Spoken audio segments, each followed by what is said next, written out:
పూరా లోకల్. నమస్తే, welcome to పురాలోకల్. ప్రస్తుతం మనం రుద్ర శివానంద సరస్వతి శ్రీశైలం స్వామి తోటి ఉన్నాము. స్వామి బంజారా హిల్స్లో ఎమ్మెల్యే కాలనీలో ఉన్న పెద్దమ్మ తల్లి ఆలయంని కూల్చివేశారు. ఏం చెప్పాలనుకుంటున్నారు మీరు? జయ గురుదేవదత్త, జయ గురుదేవదత్త. ఇప్పుడు ఒకటి మాత్రం చెప్పొచ్చు, హిందువులుగా ఉన్నందుకు మేము బాధపడాలన్నా, లేకుంటే మా గుళ్ళని మేము సంరక్షించుకోలేకపోతున్నందుకు మేము మా హిందూ సంఘాలందరూ ఇంతగానో మేము అడుగుతుంటే కూడా ఈ యొక్క ప్రభుత్వానికి చీమ కుట్టినట్టుగా లేదు. ఇక్కడ వచ్చేసి ఒక 40-50 ఏళ్ళకించున్న ఒక గుడిని మీరు ఎలా కూలగొడతారు? ప్రభుత్వ భూమిలో ఉందని అంటున్నారు. ఒకప్పుడు ఇదంతా ఘనా జంగల్, ఇదంతా అడవి. ఒకటి మియాపూర్ అటు సైడ్ కూడా చాలా మొత్తం అడవి అదంతా. ఇప్పుడు ఏదో చంద్రబాబు నాయుడు పుణ్యాన ఇప్పుడు అది మంచి సిటీగా మారింది. అలాగే ఇక్కడ కూడా కొంచెం టౌన్ పెరిగి ఇండ్లు అయ్యేసరికి మళ్ళీ రియల్టర్లు వాళ్ళ ఎంబడి పడ్డారా, ఇక్కడున్న లోకల్లో ఉన్న ఇతర మతస్థులు వాళ్ళ ఎంబడి పడ్డారా?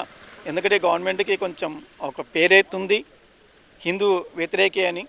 కానీ మాకు ఈ యొక్క మా సీఎం అయినటువంటి రేవంత్ రెడ్డి గారి మీద పూర్తి నమ్మకం ఉంది.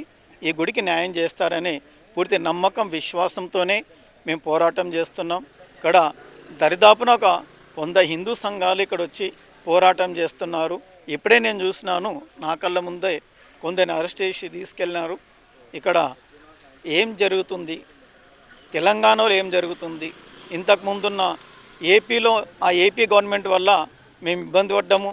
రాముల వారి తలకాయ తీసుకెళ్ళిండ్రు, తీసేసిండ్రు, కొన్ని గుళ్ళు గొలగొట్టిండ్రు. అదే పరిణామం ఇప్పుడు ఈ తెలంగాణలో కూడా జరుగుతున్నట్టు కనిపిస్తుంది. ఒక ముస్లిం వచ్చి అమ్మవారి విగ్రహాన్ని తీసేస్తాడు, మళ్ళీ ఈ గుడిని కూడా ఒక ముస్లిమే కూలగొట్టినట్టు మాకు సమాచారం ఉంది. ఇక్కడ లోకల్ వాళ్ళు చెప్పి ఉన్నారు. మరి అతను వచ్చి చెప్పి తన క్షమాపణ వేడుకొని తనే కొంచెం ఇంకొక గోడ లేపి పెట్టినట్టుగా మాకు సమాచారం ఉంది. ఇప్పుడు ఇక్కడ ఎంఆర్ఓ గారు మరియు కలెక్టర్ గారు, మేము కలెక్టర్ ఆఫీస్ ముట్టడి చేసి ఇప్పుడే వస్తున్నాము.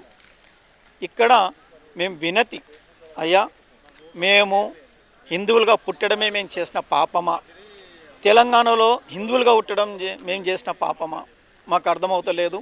ఈ గుడిని మీరు కడతారా? ప్రభుత్వమే వాళ్ళ యొక్క ఖర్చుతోనే ఈ గుడి కట్టాలని విన్నపం చేస్తున్నాము. లేని పక్షంలో యాదుంచుకోండి, అమ్మవారు శాంతంగా ఉన్నంతసేపు మీకు శాంతమే. అమ్మవారు ఉగ్రరూపం దాల్చింది అని అంటే మీకు వినాశనమే ఎదురవుతుంది. ఇది చెబుతూ మేము స్వామీజీలం కాబట్టి మేమేం పోరాటం సంఘంలోకి రావాల్సిన ఆవశ్యకత మీరు కల్పించరనే ఒక నమ్మకంతో జయ గురుదేవదత్త, జయ గురుదేవదత్త. హిందువులకి అందరికీ ఏం చెప్పాలనుకుంటున్నారు మీరు ఈ విషయంలో? హిందువులందరూ సంఘటితం కావాల్సిన సమయం వచ్చింది. మన యొక్క హిందూ యొక్క శక్తి ఏందో ఈ ప్రభుత్వాలకి చూయించాల్సిన యొక్క ఆవశ్యకత ఇప్పుడు ఏర్పడింది. వారు ఇతర మతస్థుల యొక్క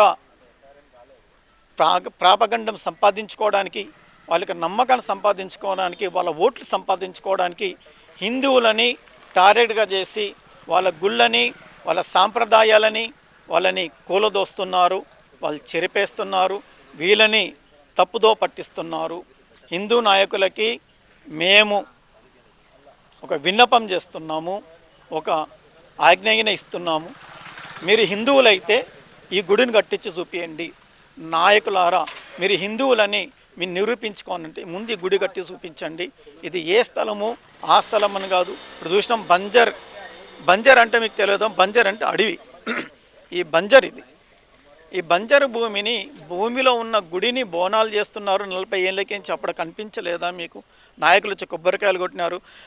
ఇక్కడ ఈ అమ్మవారి యొక్క ఆశీర్వచనం తీసుకొని నాయకులు ఉన్నారు ఇక్కడ.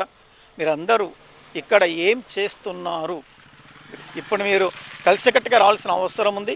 మన హిందువుల యొక్క ఐక్యత, బలము, శక్తి ఈ ప్రభుత్వాలకి మనం చూపించాల్సిన సమయం ఆసనమైంది. మీరు సంఘటితంగా రండి, శాంతియుతంగా మనము మన యొక్క నిరసన తెలుపుదాం, శాంతియుతంగానే మన గుడి కట్టించుకుందాం. మనము మీరు తెలపాల్సింది మీ శాంతియుతంగా మీ యొక్క నిరసన తెలపడమే. జయ గురుదేవ దత్త.